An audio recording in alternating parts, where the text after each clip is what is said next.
You're listening to 90 Day Soulmate with the Relationship Engineers, Jim Golnick and Lisett Guevara, only on LA Talk Radio.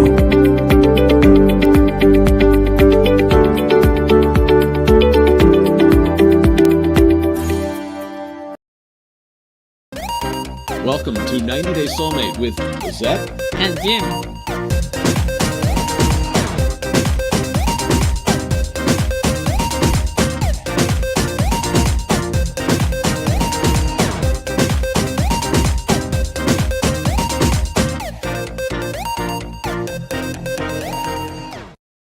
90 Day Soulmate is brought to you by 90 Day Solutions.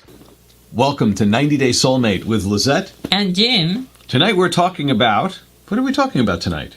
Relationship sabotage. Sabotage. Such a difficult word to say. I can say in Spanish. Go ahead. Sabotage. Ooh, I like that better. Okay. Is that good? Is it a good thing? It's more strong. It's more strong? Yeah, it's more strategy. Potions and mixes and yeah. special. Oh, that's brouhaha. That's not Spanish. Oh, and it's around Halloween. I think it's actually, this show is going to probably come out near Halloween or on Halloween. Mm-hmm. So we are talking about sabotage. We're going to go back and forth between a presentation that we've made over the years in seminars that we've conducted. This, as you can tell, might be a little dated from a photo or two, but it is up to date as well because we've recreated some of the slides. This is on sabotage. It's on relationships sabotage with Lisett and Jim.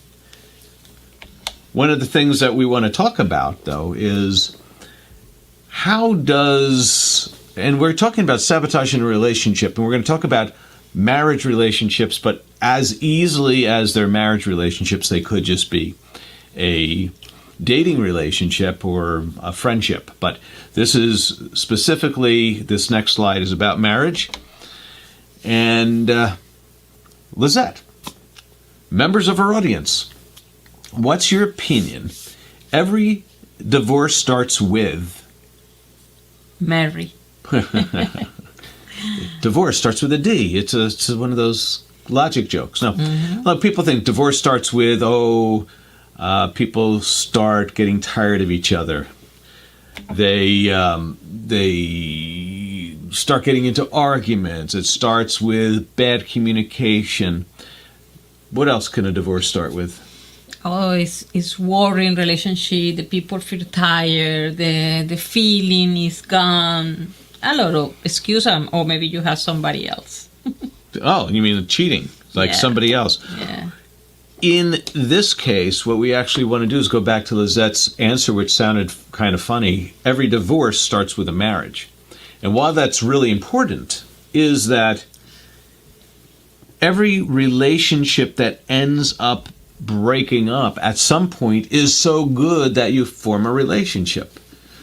That the marriage part of a relationship is you got to remember that in marriage, in dating relationship, whatever it would be, is there's a point of that relationship where you meet, you get along, you may fall in love, you may communicate really well, that there's all these things going. And so how if a relationship is that strong at the beginning? And do you know anybody who may have been going out for 1-2 years, have all these plans together, then it just starts falling apart? Yeah. And the people, if are really aware about what happened, you can be involved in some kind of emotion or maybe some kind of thought. And this is almost what we're talking now. So how the mixing between is emotional stuff and how the emotional impact your thought, your decision. And absolutely. And there are studies that show that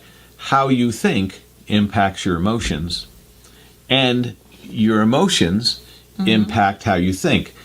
Some of the things that we've seen is that exercise, physical exercise, which is now we're talking about physical health, physical well-being, can affect your emotions. I feel good about myself. And therefore, they can start affecting your thoughts. So it's more than just thoughts and emotions. It's the physical self as well, the emotions, the thoughts, how you think, and the spiritual aspect of how you relate to the world if we talk metaphysical or in a more spiritual sense, is that all those different aspects, those different dimensions of how we are as humans impact each other.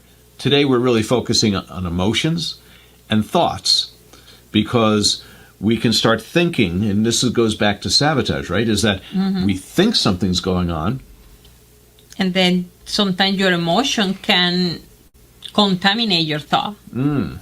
And then you become to, maybe we can show the next step. We can, but before we do that, let's just talk about a whirlwind, the spiral, right? The spiral of you start feeling, your mind starts feeling something. Not your mind starts feeling, but your mind starts thinking something. Okay, my husband, boyfriend, girlfriend is not paying as much attention to me as they used to. Now emotionally, I start feeling, oh, there's something going on, and now I get nervous, and because now I'm nervous, my thoughts now get even worse. Oh, they're spending more time at work, and there's that new person at work, and so it becomes a spiral, and it's something tough to deal with. So if you want to go to where we are next in our little presentation here, explain to me what this means, contradictions. Yeah, so when the people, like you explain about emotional and thought, Right.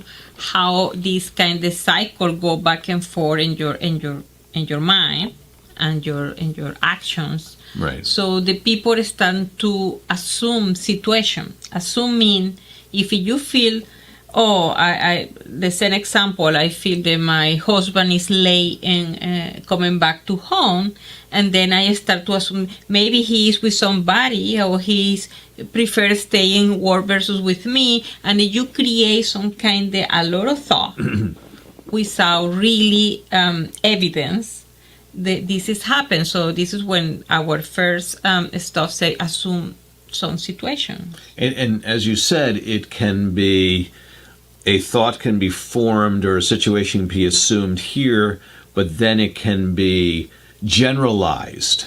And we've talked about this before in a past relationship of mine, is that I would tell I'm just going to say this way, I would tell my girlfriend, I'm leaving work at 5 o'clock.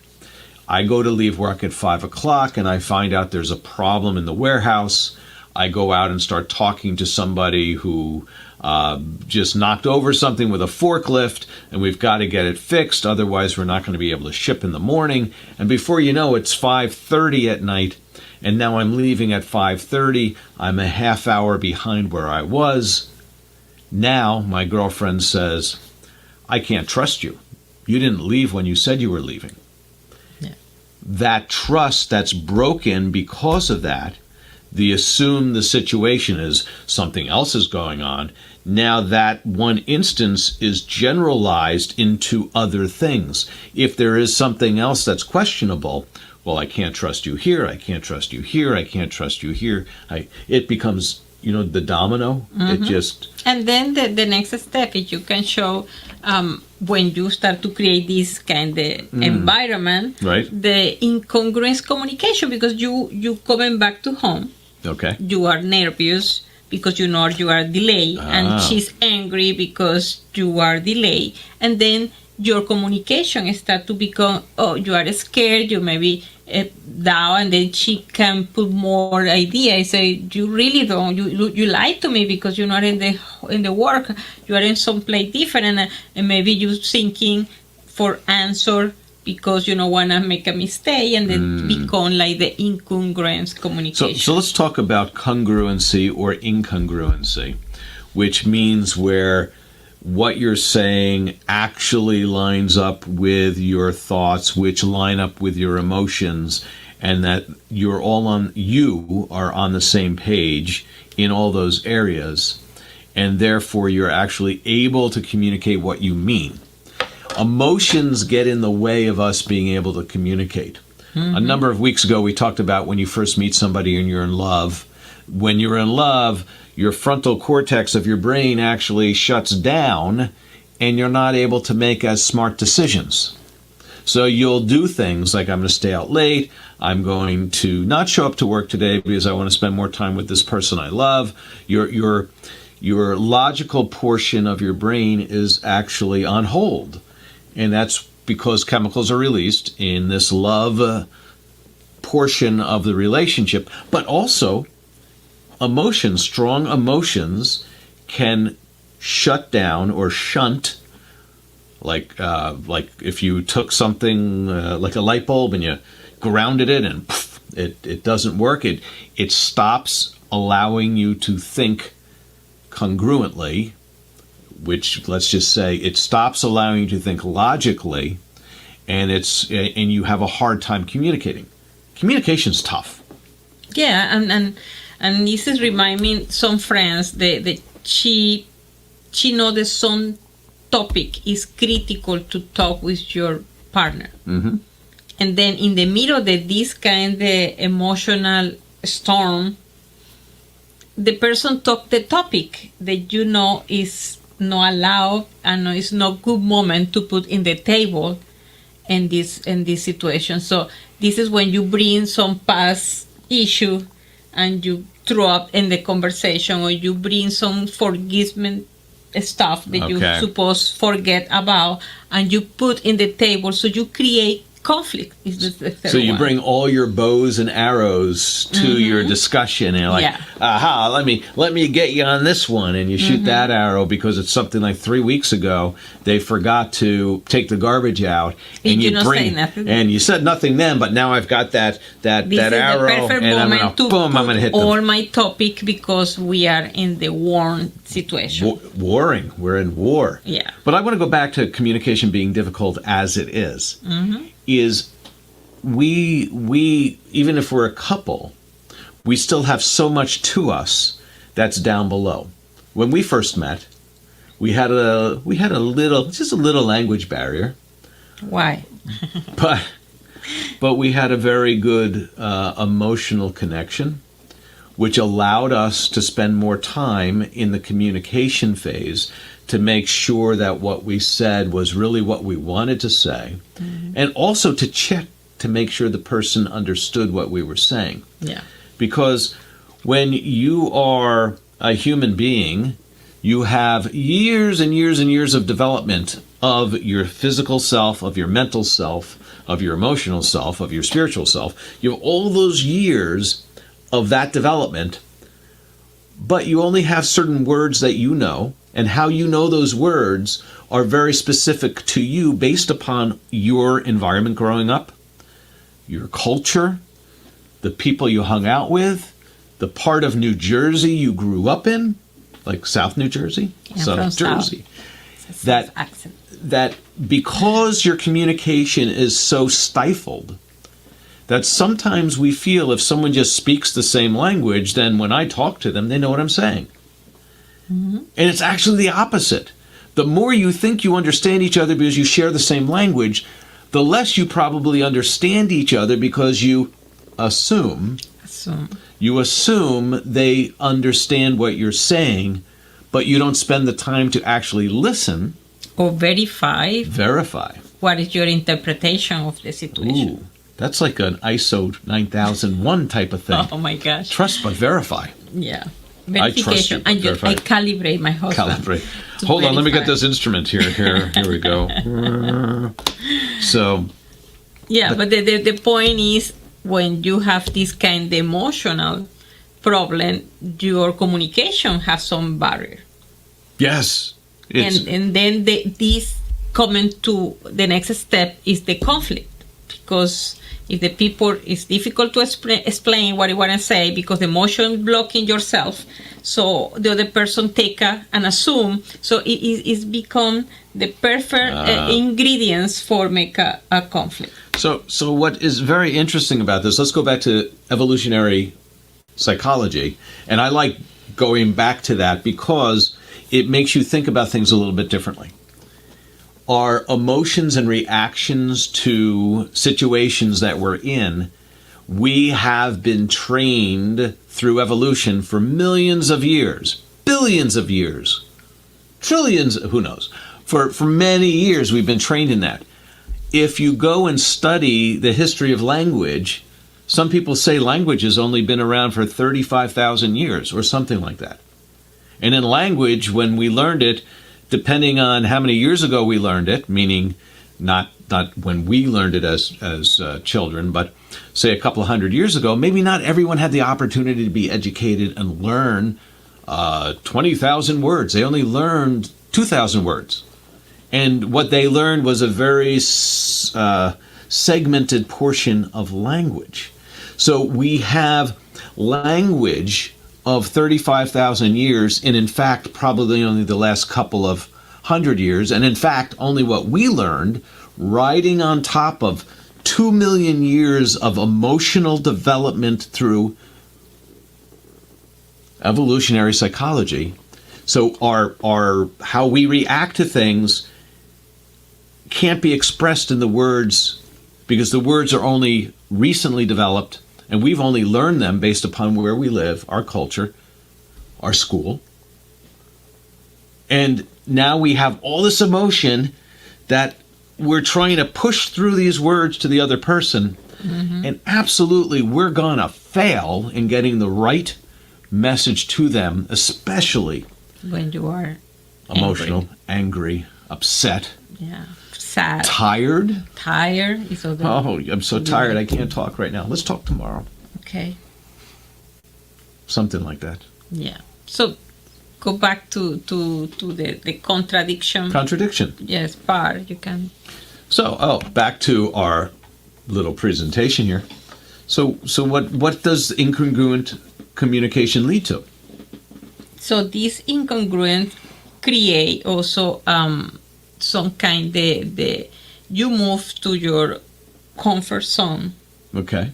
To some kind of the situation when some area that you don't know, because it's like that you say that people is talking the regular language when you are in cool moment. Yeah. But when you are in the hot moment, maybe this kind of the incongruency communication show up, and they start to open other boxes in the relationship. They create more problem, and maybe it's not the original problem. So sometimes you have a little problem, or you have feeling, and then you bring, like you say, you never put the garbage outside. Okay. So maybe the topic is that you are delayed. So what is the mean delay versus the garbage? It's because you go to the next. So you're just throwing everything out. But where I wanted to go with that is the conflict piece, is that based upon our words not being able to be correct or being sufficient, they're completely inadequate to conveying how we feel, especially since we're maybe heated or angry or upset, or we've just assumed incorrectly the situation and we're nervous. And when we're like that, we talked about how our brains can shut down logical processing. Well, when we're tired, when we're hungry, when we're angry, upset, sad, jealous, we then have even less ability to choose the correct language to convey and to have a good conversation, which leads to even more conflict. And as the conflict builds, it leads to more communication problems. Yeah. And we're going to talk more about communication problems. We're going to talk about sabotage when we return on 90 Day Soulmate with Lisett and Jim.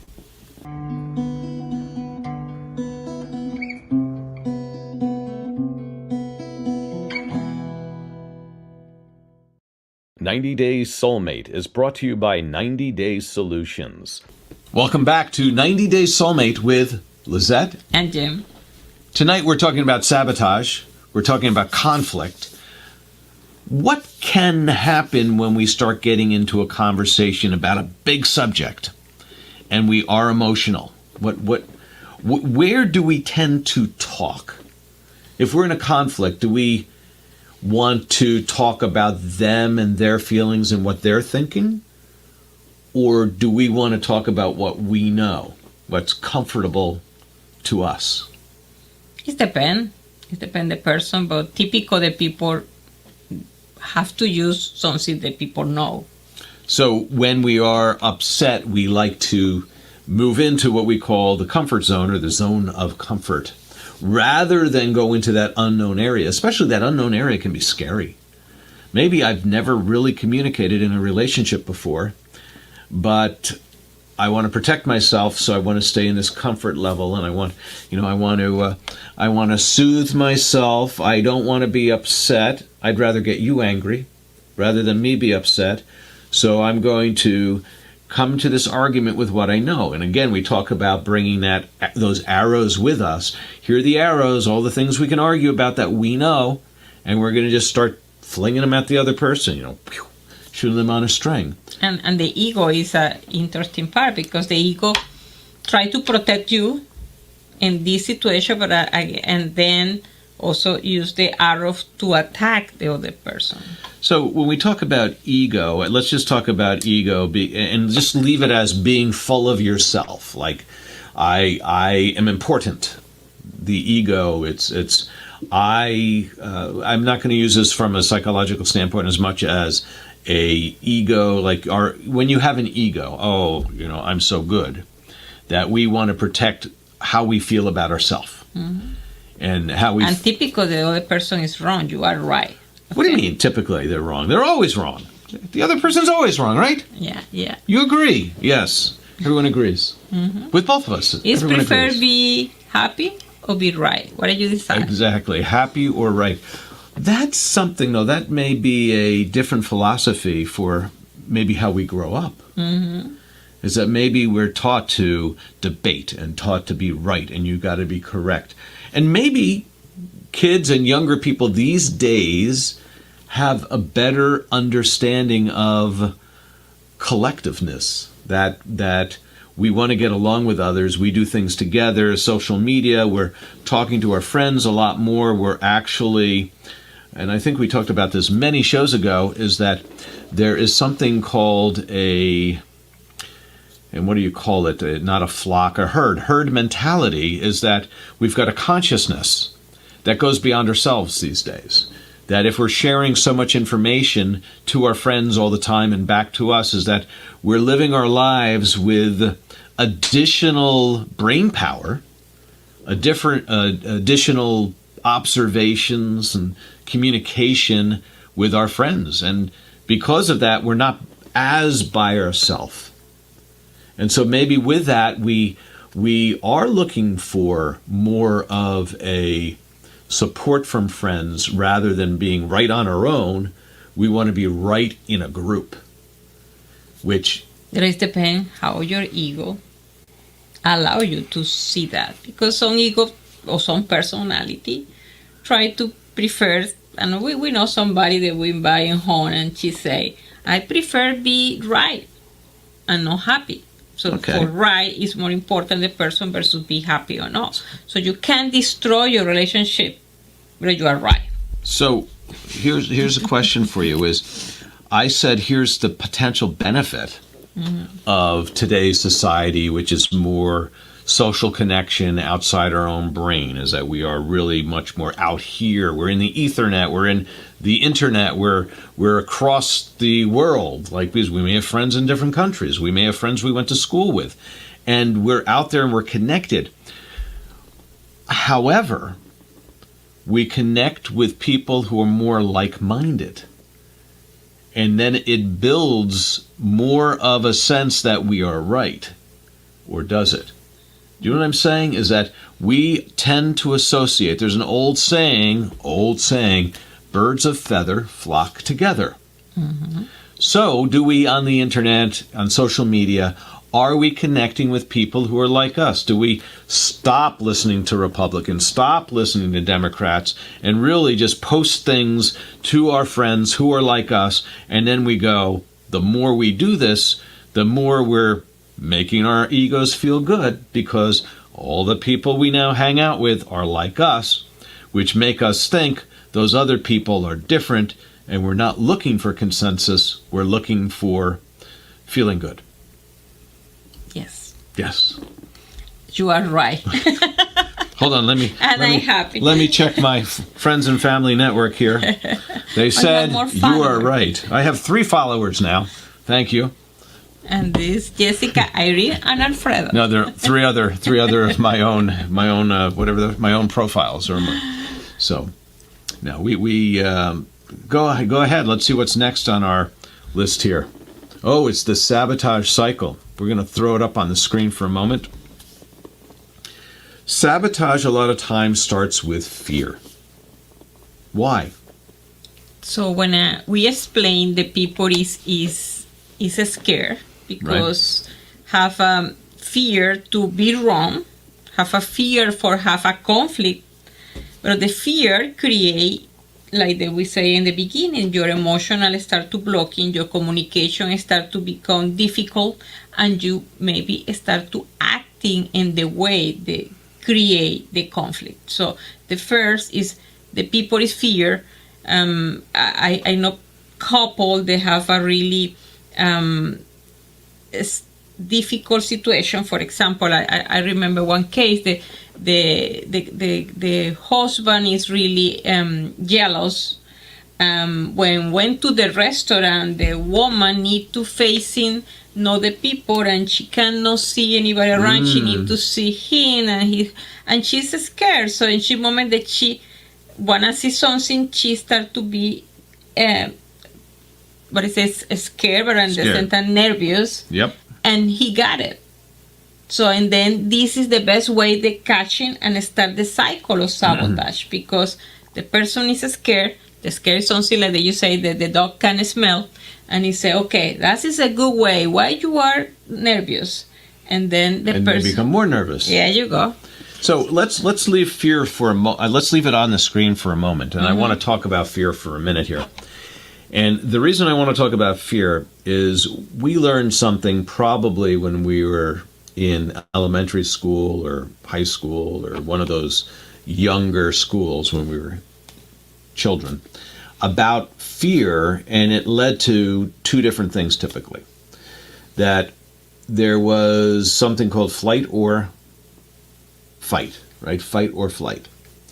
Is that when we are in a fearful position, fear of losing somebody, we may start fighting with them, or we may just say, you know what, I'm fearful of this and I'm out of here. This really goes to like, here comes a bear. A bear's about to attack us. And it's a medium-sized bear, not a really large bear, but a medium-sized one. And you have to make a second, I can't even say it, a split-second decision. I'm nervous. I'm so nervous. Oh, you're attacking me. Now we can start the conflict. What you do with the show?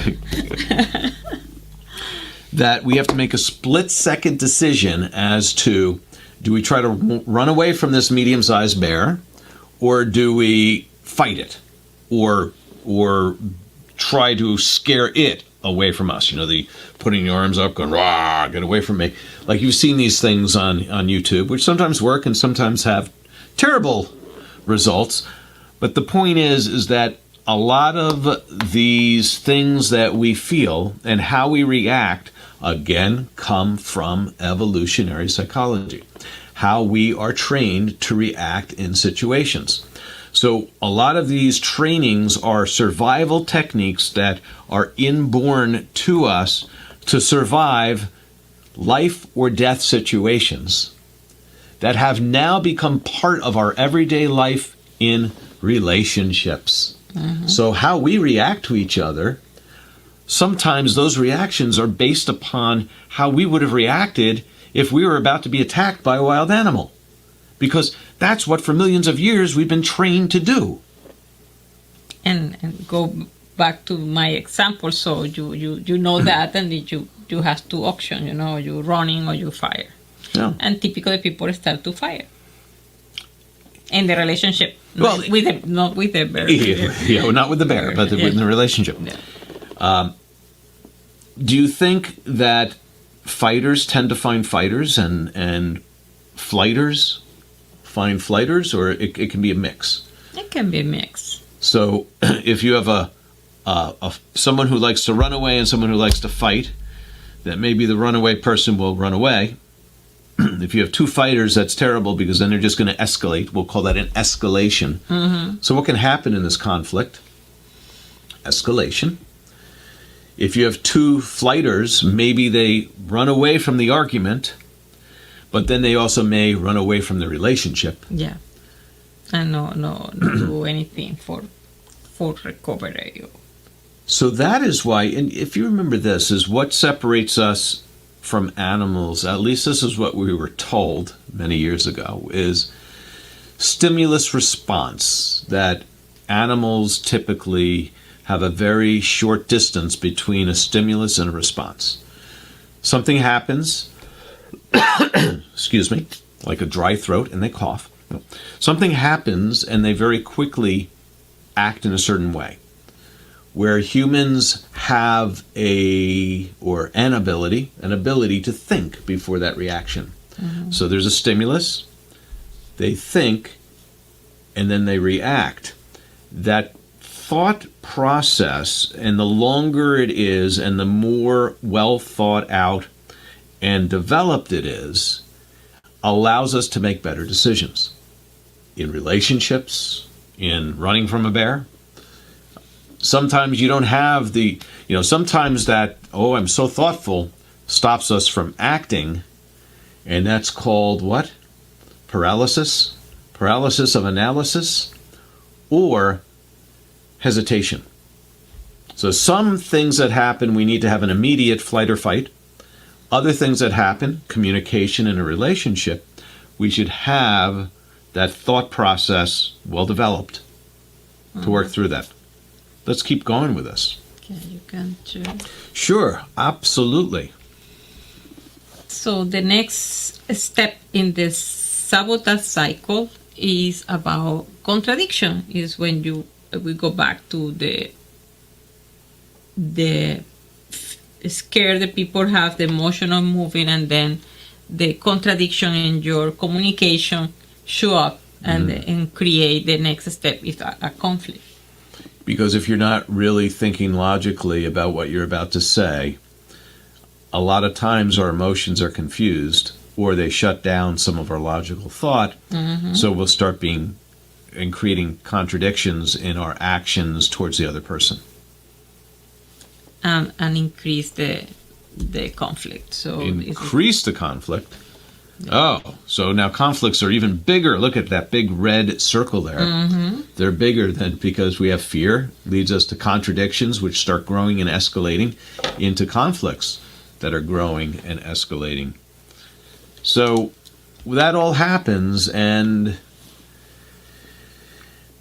the conflicts now become bigger. So how does that affect us? How does a conflict between two people affect the individuals? So the part that we need to maybe point in this cycle is recognize when you feel scared or fear or nervous in the moment of the relationship. It's a moment that you are with your partner, and some topic make you like, oh my gosh, this is the topic coming. And then this is the way that when you recognize, you're not jumping in the cycle for contradiction, because you know that you are scared, you know that maybe you need to take a breath, relax, and talking in different reaction, and not take the arrow back to shooting. Right. And prevent the conflict. So move on to the next piece of this, which this is important, because when we do get into a conflict, we talked about how we want to protect ourselves. And so we are correct, you are wrong. Our communication is going to come from, I am right, you are wrong. I did nothing wrong, you did everything wrong. You reacted the wrong way, you didn't think of me. That we place blame and we avoid responsibility. That's a good point. Avoid responsibility. So when we avoid responsibility, and there's so many relationships. We just ran into a guy and a gal who had been dating for 2 years, and they had all these plans together. And then something happened, and their relationship started falling apart. And at the end of the relationship, you hear each of them talking about the other person and what they didn't do in the relationship. And I'm going back to off that chart for a minute, but what they didn't do in the relationship. And each of them, to their friends, logically, and I'll say justifies why the other person wasn't the right person for them. That, this person didn't do this for me, they didn't do that for me, they weren't considerate, their plans didn't include me. It could be so many different things, or they spent more times with their friends, they didn't get back to me when they were supposed to. Each person, and I'm sure everyone out there knows that when you've been through a breakup or when a friend's been through a breakup, each person has, and if it's a mutual breakup, each person will have many reasons, and this is typical, it's not always the case, many reasons why the other person is at fault. Because they know themselves. But if you are on the sideline and if you can, what is it called, objectively listen to their explanations, you'll hear both of them and you'll say, you know what, you're both right. You both didn't meet each other's needs in these ways. It's not that they're wrong and you're right, or you're wrong and they're right. It's that you're both actually right, that you weren't fitting. Yeah, the interesting point where you say that, I believe the human prefer be angry to be sad. Okay. So when you are in the breakup moment, yes, you don't want to be sad. Okay. So the best way is you attack and be angry to protect yourself and say, okay, we break up, but this is your fault, or I don't have nothing to do in this, and I now blah, blah, blah. So the point is protect yourself versus the recognize, yes, I have responsibility in some moment in this relationship that not work. You have some, I have one, and it's sad that we have to break up. It is. And part of this also goes down to how our brains accumulate new knowledge, neuroplasticity, how we grow our brains during a relationship, how our thoughts, how our visions of the other person doing things together, they start forming all these new pathways in our brain, and they become concrete, meaning they're there, and they're now formed, and they're part of our self-image and our own thought process. That person being with us and how we interact is in our brain. And suddenly when that relationship stops, we've just ripped all those thoughts to pieces, although they're still there. And it is actually turmoil in our brain, because it's now taken a program and it's like scrambled it. Like everything I thought in this area is no longer how I thought. And it is actually, I'm going to use this word, crazy producing, because you're trying to make sense of your thoughts and of the programs and of the pathways that you developed over those years or months that you were together. So it is really physically, mentally taxing to have a breakup, even if it's mutual, because it changes what your brain put into its building blocks and its thoughts and its programs. And that is, and if we understand that, is that's why relationships are so critical and why communication is so important. And when we're back after this message, we'll talk more about the sabotage cycle on 90 Day Soulmate with Lisett and Jim.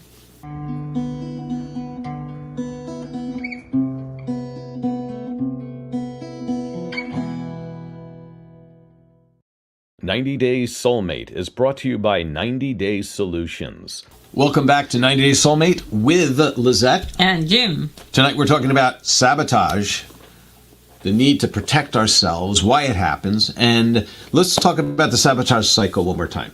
The sabotage cycle typically starts with fear, moving into contradictions, creating more conflicts, trying to protect our own ego. And when we try to protect our own ego, we have to be correct and have someone else not be correct. So we have this false confidence about we're right and they're wrong. Okay, so now we're in this sabotage cycle, and it will just keep going in a cycle as it gets worse and worse. How do we break it?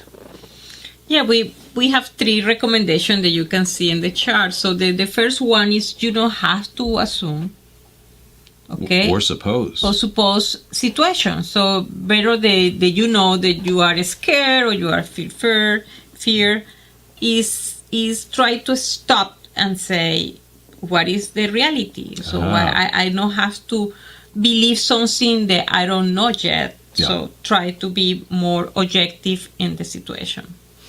Okay.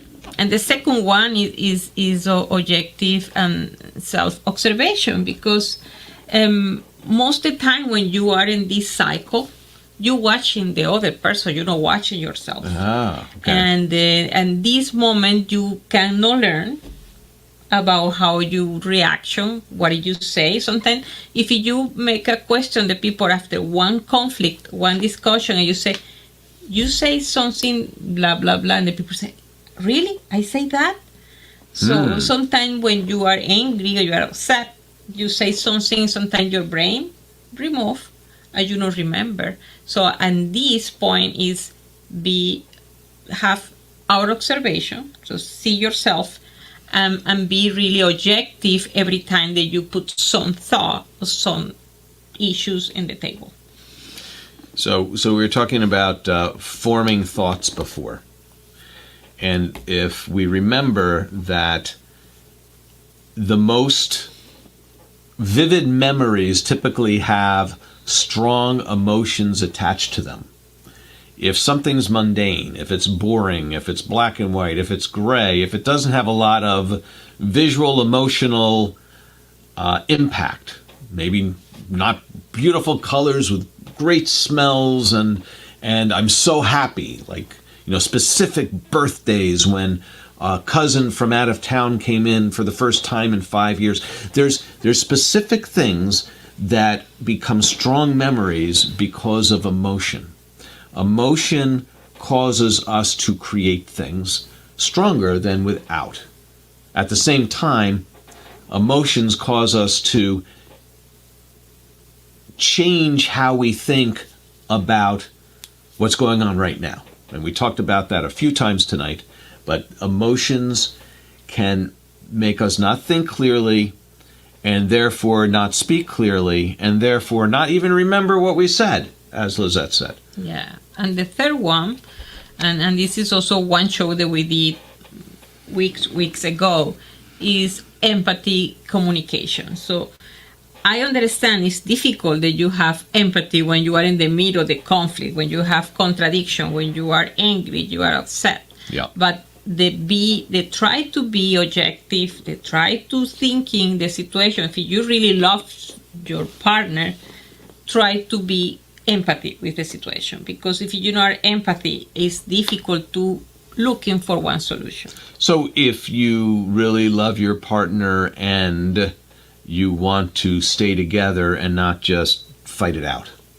that if it's not about this fight, but if the goal is long term, let's stay together, then it's different. And also not just stay together, because you can break up with the person, but in the healthy way, because why you have to create conflict to move to the break up or stay with the person? I got that. What I'm saying about this is that if we don't have a future focus in our relationship and we have everything is about now, it makes arguments, especially emotional ones, so much more powerful, overwhelming, and too important in comparison to what they should be.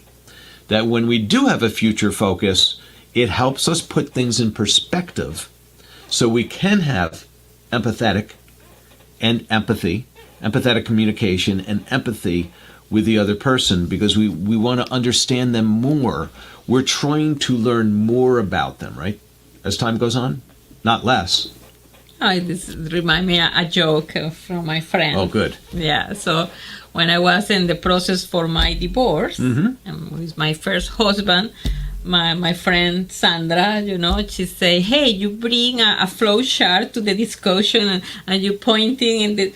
And I laugh and I said, yes, why I need to have a crazy conversation, a screen, if we can discuss in the regular way. But I understand that people feel like you say, when more emotion you put and this, you demonstrate the impact. I not say that I know have impact. I just try to looking for healthy way to finish the relationship. Is there a reason why people at that one point suddenly let loose with emotion, with the conflict, with why at some point is it just, okay, I haven't said anything for 3-4 years and now here I'm saying everything. You know what?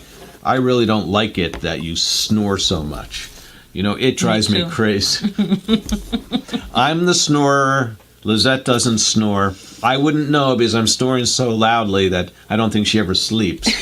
So, but the point is that sometimes people will have what appears to be a great relationship for years, and then the day they decide that we're getting into this argument, all of a sudden there's 5 years of what you did wrong comes out and spews out.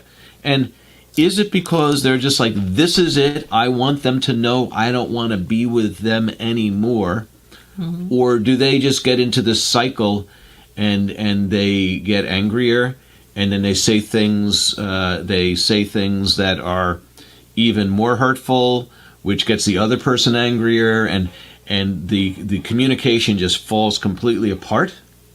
Yeah, so I always say, talk a little bit and running away. Not the more explanation, because you see, if it's break out, it's break out. Yeah, but some people want to explain. Also, people deserve to see why we break up, So one of the parties want to learn, but try to be a really short explanation versus you bring all arrow in the table and say, oh, for the 3 years ago, this has happened, yeah. But as we know, based upon some of the studies we read a few weeks ago as well, is that people want to know what went wrong in the relationship, but they don't want to tell you that either. Like, majority of people who were surveyed said they want to know if something was going wrong with the relationship and the other person didn't want to see them anymore. Why was that?